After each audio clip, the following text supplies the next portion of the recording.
ये जो विधानसभा है औरंगाबाद विधानसभा, इसका अपना समृद्ध ऐतिहासिक इतिहास रहा है और ऐतिहासिक विरासत को ये सीट संजोए हुए है। प्राचीन मगध का साम्राज्य का ये हिस्सा रहा था और यहाँ बिंबिसार, अजातशत्रु, चंद्रगुप्त मौर्य और सम्राट अशोक जैसे महान शासकों का शासन रहा है।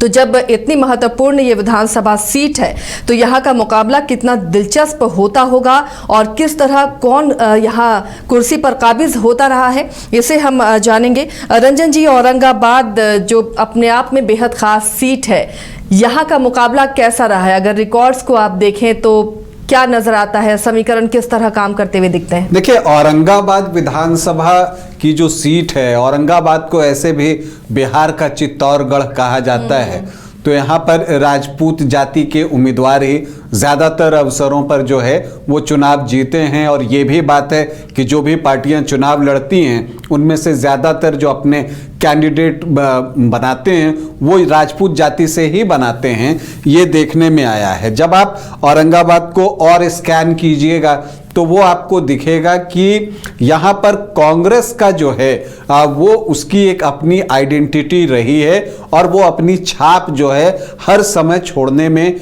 कामयाब रहा है। अगर आप इसे 1952 से 1990 तक देखें तो कांग्रेस का अलग अलग पार्टियों से मुकाबला हुआ, खास करके जो ज़्यादातर मुकाबले हुए जो अलग अलग पार्टियां होती हैं सोशलिस्ट विचारधारा वाली, उनके साथ उनका मुकाबला हुआ। कुछ एक अवसर पर उनका सीपीआई से मुकाबला हुआ, कई बार निर्दलीय मुख्य मुकाबले में आ गए। तो ये चीज़ें जो है वो दिखती हैं। फिर आप देखते हैं कि सीपीआई जो है कम्युनिस्ट पार्टी, वो 90 के दशक में यहाँ मुख्य मुकाबले में उसने अपनी जगह बना ली है। 10 चुनाव जो 1952 से 1990 तक हुए, वहां पर कांग्रेस आपको फर्स्ट डिवीजन से पास करता हुआ दिखेगा। 60% जीत जो है उसके नाम है। 10 में 6 जीत कांग्रेस के पास। सोशलिस्ट पार्टियां 3 बार जीतने में इस सीट को सफल रही उस दौरान और निर्दलीय 1 बार। लेकिन फिर 1995 से आइए तो चीजें बदलती हैं और जो कांग्रेस का गढ़ था उसके बाद आपने देखा कि यहाँ कम्युनिस्ट ने भी एक छाप छोड़ी, सोशलिस्ट पार्टियों ने भी किया। 1995 से जो है यहाँ पर आपको दिखेगा कि बीजेपी ने जो है यहाँ पर कमल खिला दिया 1995 में। तब उन्होंने सीपीआई को शिकस्त दी थी 95 में, लेकिन उसके बाद आप देखें तो 2000 से 2010 के बीच बीजेपी और आरजेडी का जो है वो मुकाबला हुआ और वहां पर जो 4 चुनाव हुए उसमें 3 में जो है बीजेपी को जीत मिली और 1 बार आरजेडी वहां पर चुनाव जीतने में सफल रहा। लेकिन पिछले 2 चुनाव से औरंगाबाद जो है वो हाथ के साथ है। अब इस बार क्या होगा ये देखना जो है वो दिलचस्प होगा। अगर यहां देखें तो अब तक कुल 17 चुनाव हुए हैं जिसमें कांग्रेस को सर्वाधिक 8 बार सफलता मिली है। बीजेपी 4 बार इस सीट को जीतने में सफल रही है, तो प्रजा सोशलिस्ट पार्टी भी 2 बार इस सीट पर चुनाव जीतने में सफल हुई। आरजेडी, स्वतंत्र पार्टी और निर्दलीय 1-1 बार चुनाव जीते हैं। अगर व्यक्तिगत रूप से सर्वाधिक चुनाव जीतने की हम बात करें तो बृजमोहन सिंह 4 बार यहां से चुनाव जीते हैं और रामाधार सिंह बीजेपी के टिकट पर ही 4 बार यहां से चुनाव जीते हैं। अगर हम यहाँ के आखिरी 3 चुनावों की बात करें तो यहाँ पर दिखता है कि 2010 में रामाधार सिंह यहाँ से प्रत्याशी थे। वो उस वक्त सिटिंग विधायक थे क्योंकि 2005 के फरवरी और अक्टूबर में जो चुनाव हुए थे दोनों में उनको जीत मिली थी। तो वहां पर रामाधार सिंह को 41,176 वोट आए थे, 37% उनका वोट था। और उनके सामने सुनील कुमार सिंह आरजेडी के प्रत्याशी थे, उनको 34,934 वोट आए थे।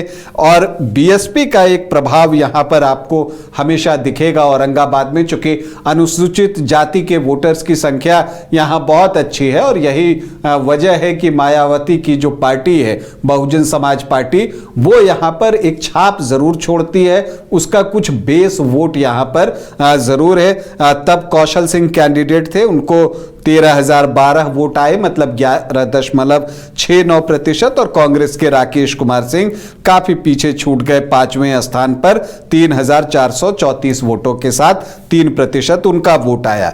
तो रामाधार सिंह को जीत मिली 6,242 वोटों से। फिर 2015 आता है और वो इस सीट की तस्वीर को बदल देता है, और एक आप यू टर्न जो कहते हैं, जो शुरुआत यहां पर हुई थी 1952 में, जब प्रियव्रत नारायण सिन्हा यहां से पहले विधायक बने थे कांग्रेस के, तो वो वहीं पर जो है चीजें पहुंच जाती हैं और एक बार फिर से कांग्रेस की वापसी होती है। महागठबंधन में जिसका कि नेतृत्व जेडीयू कर रहा था, नीतीश कुमार कर रहे थे, जेडीयू, आरजेडी और कांग्रेस के महागठबंधन में ये सीट लड़ने के लिए कांग्रेस को दी गई, और कांग्रेस ने आनंद शंकर सिंह को यहां चुनावी मैदान में उतार दिया।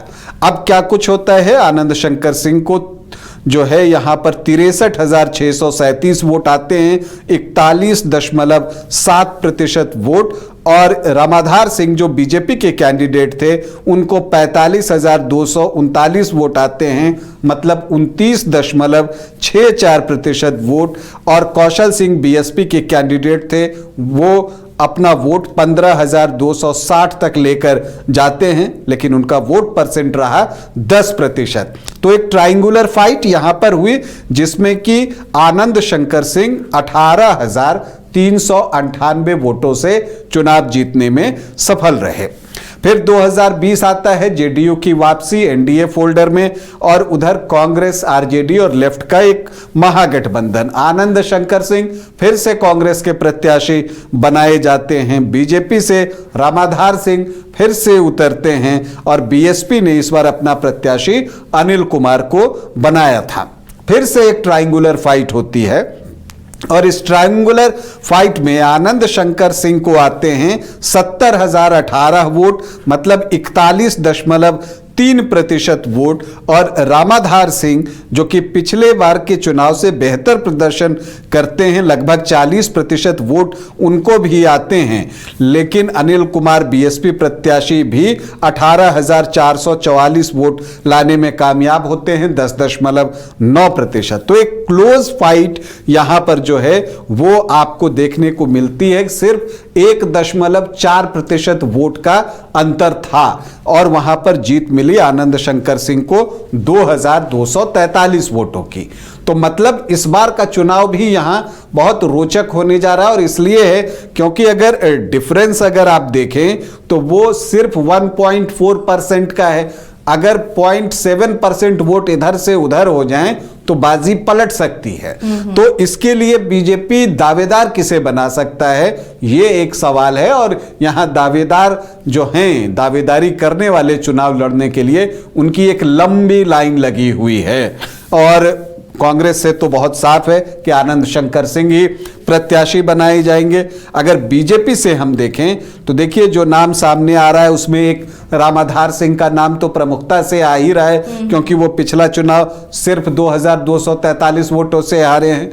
लेकिन एक चर्चा ये भी है कि जो सांसद पहले रहे हैं और लोकसभा का चुनाव इस बार हारे हैं, उनमें से कुछ को प्रत्याशी बनाया जा सकता है। तो ऐसी परिस्थिति में सुशील कुमार सिंह का भी नाम सामने आता है।